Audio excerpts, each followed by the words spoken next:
আজ ভট্টাচ আসবে। এই কদিন তো ভট্টাচ বাড়িতে ছিল না, আজকে আসবে, তাই খুব আনন্দ হচ্ছে যে কখন আসবে, কখন ওখানকার সমস্ত গল্প বলবে, এটাই আজকে ভাবছি আর কি। আর মাথার চুল এত উঠছে, মানে কি বলবো, এতদিন যেহেতু শীতের একটা বেশ ভালোই কামড় আমাদের পড়েছে, সেই কারণে মাথায় তো কিছুই দিতে পারিনি। তা আজকে খুব ইচ্ছে হয়েছিল আজকে একটু মাথায় কিছু দেব। তো দিই বলতে আমি ওই মেথি, ফ্ল্যাক্সিড আর রোজমেরি এইগুলোকে আগের দিন রাত্রে একটু ভিজিয়ে রাখি, পরের দিন একটু জলের মধ্যে ফুটিয়ে সেটাকে একটু পেস্ট করে তার থেকে কাতটা বার করে আমি মাথায় লাগাই। ওতে কিন্তু বলতে নেই চুলটা খুব সিল্কি হয়, সফট হয়, আর চুল ওঠাটাও কিন্তু কমে। সেই কারণেই এই টেকনিকটা আগেও করেছি যখন, তখন আমার খুব উপকার দিয়েছে, তাই আজকেও করেছি। এই শ্যাম্পু করেছি, এখন এই প্রোডাক্টটা এখন লাগাবো। এটা না চুলে খুব মানে সুবিধে হয়, যে আমাদের যে জট লেগে যায় শ্যাম্পুর পরে দেখবেন সহজে মানে হয় না, প্রবলেম হয়, তাই এই প্রোডাক্টটা কিন্তু বেশ কাজ দেয়। এই যে লরিয়ালের এই প্রোডাক্টটা, তো ওইটাই এখন আমি একটু লাগাবো। আর ভাবলাম আপনাদের সাথেও একটু কথা বলবো।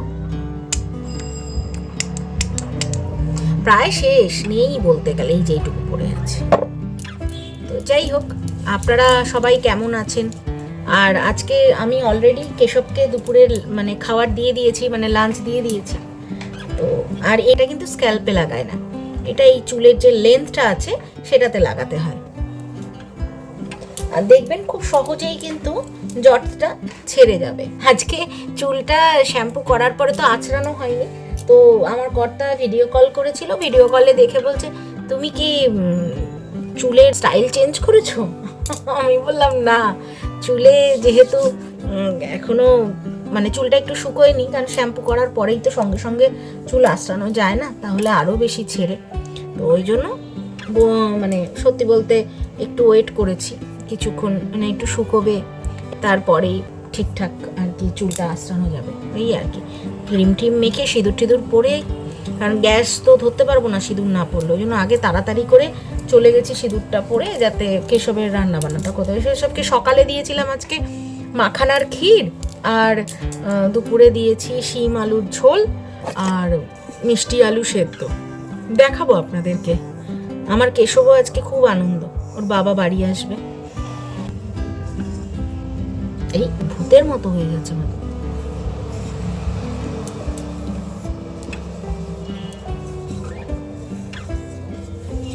দেখেছেন কত সহজে কিন্তু চুলের জটটা ছেড়ে দেয়। এই প্রোডাক্টটা খুব ভালো, আমি অনেক প্রোডাক্ট ইউজ করেছি, কিন্তু এই প্রোডাক্টটা আমার বেশ ভালো লেগেছে।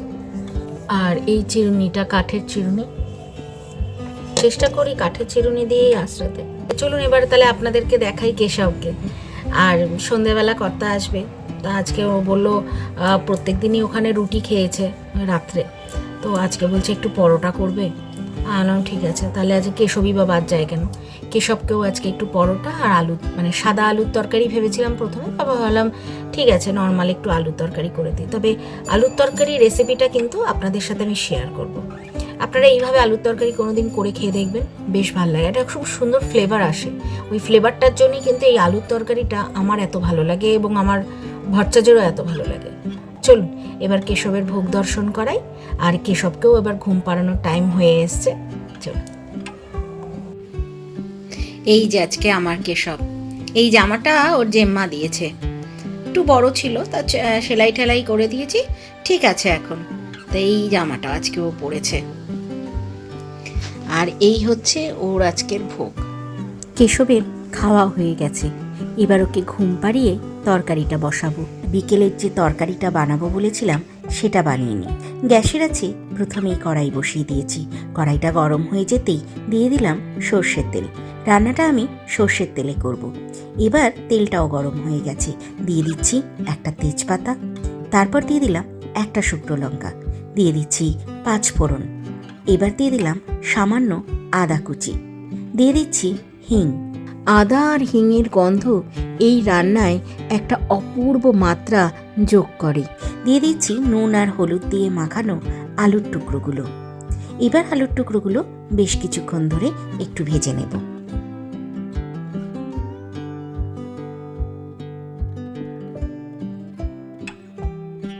বেশ কিছুক্ষণ ধরে ভাজা করে নেওয়ার পরে দিয়ে দিচ্ছি লঙ্কা আর টমেটো কুচি। কেউ চাইলে এখানে টমেটোটা কিন্তু স্কিপ করতে পারেন, তবে আমার যেহেতু এই আলুর তরকারিটা একটু টক ঝাল মিষ্টি ভালো লাগে, তাই জন্য আমি টমেটো দিয়েছি। দেখুন টমেটোটাও কিন্তু নরম হয়ে গেছে। দিয়ে দিচ্ছি নুন।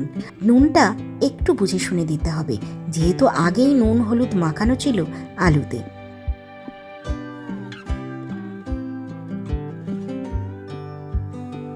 এবার দিয়ে দেব আন্দাজ মতো জল। জলটা খুব বেশি দেব না, কারণ তরকারিটা একটু মাখা মাখা করব, শুধু আলুটুকু সেদ্ধ হওয়ার জন্য যেটুকু প্রয়োজন। এবার যেই জলটা দেখব ফুটে উঠেছে, তখন ঢাকা দিয়ে দেব। ঢাকা দিয়ে মোটামুটি 7-8 মিনিট রাখবো, তাহলেই আলুও সেদ্ধ হয়ে যাবে। 7-8 মিনিট হয়ে গেছে, ঢাকনা তুলে দেখুন আলুর ঝোলটা কিন্তু বেশ একটু গামাখাও হয়েছে, আর আলুটাও কিন্তু সুন্দর সেদ্ধ হয়ে গেছে। এবার গ্যাসের আঁচটা আমি বাড়িয়ে দিয়েছি। দিয়ে দিচ্ছি সামান্য পরিমাণে চিনি। আগেই বললাম একটু টক মিষ্টি ঝাল হলে তরকারিটা খেতে বেশি ভালো লাগবে। ব্যাস, আর কিন্তু কিচ্ছু করার নেই। এবার একটু মাখা মাখা হওয়ার অপেক্ষা। দেখুন ঝোলটা কিন্তু ঘন হয়ে এসছে। ঠিক সেই সময় গ্যাস অফ করে ঢাকা দিয়ে দিলাম। এই যে আমার কেশব এই মাত্র ঘুম থেকে উঠেছে, চোখ মুখ মুছিয়ে দিয়েছি।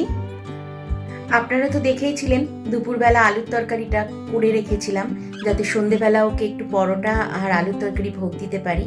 তাহলে চলুন এবার ভোগটা দর্শন করে নিন। এটা হচ্ছে ওর সন্ধেবেলার ভোগ। এক এক দিন এক এক রকম দিই, আজকে দিয়েছি পরোটা আলুর তরকারি। চলুন, এই যে ওর পরোটা আলুর তরকারি।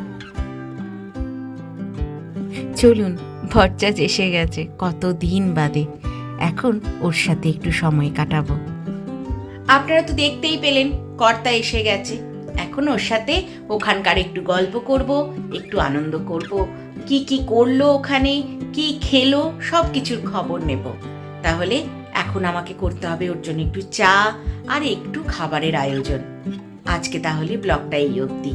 দেখা হচ্ছে পরের দিন নতুন একটি ব্লগে। আপনারা অবশ্যই ভালো থাকবেন, সুস্থ থাকবেন আর আনন্দে থাকবেন। আনন্দে থাকাটা সব থেকে বেশি জরুরি, তাই তো? তাহলে টাটা, আবার দেখা হবে। আশা রাখি আমার ভিডিও আপনাদের নিশ্চয়ই ভালো লাগছে, আর ভালো লাগলে লাইক শেয়ার সাবস্ক্রাইব করার অনুরোধ রইল।